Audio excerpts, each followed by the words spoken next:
Turabaramukize cyane mwiriwe mwebwe mwese muherereye.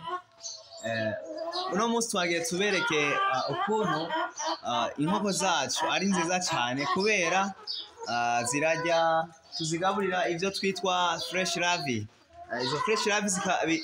Izo fresh-larveas tukaba tuzironka kubera ubworozi bwitwa black soldier fly. Ni ubworozi bushasha bw'amasazi mu gihugu cyacu Burundi.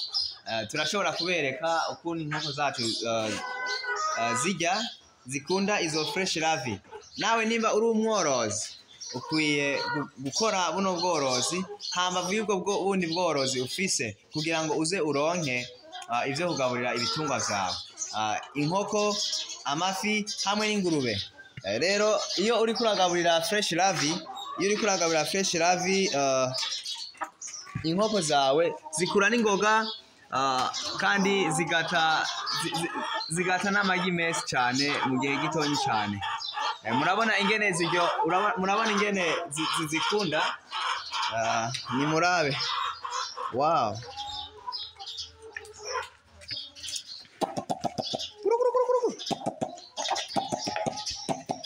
wow.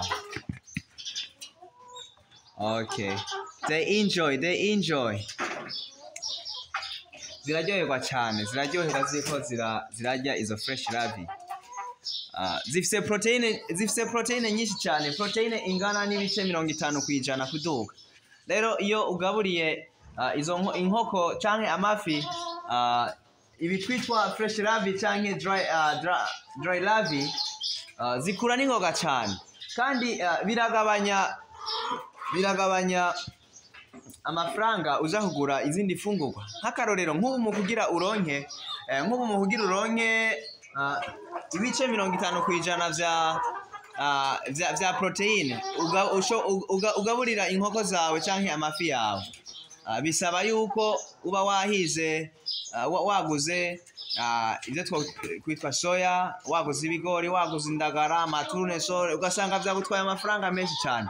Ariko iyo uriko urakoresha izi fresh-larveas ukaziziha direct, ziba zifite izo proteine zikwiye kandi nziza cyane. Hama ibitungwa vyawe bigakura n'ingoga, ukaronka amagi, umwimbu ukagenda neza.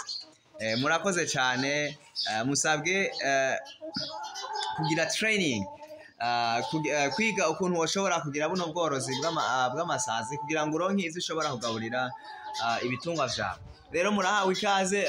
Ufise ico yobaza araza guhamagara ku nimero tuza kubasigira muri comment. Ego, murakoze cyane. Hama ugomba gutangura training, urahawe ikaze. Turashobora kubigufasha, tukaguha n'imbuto, ugatangura hama ubworozi bwawe bukagenda neza cyane. Murakoze cyane.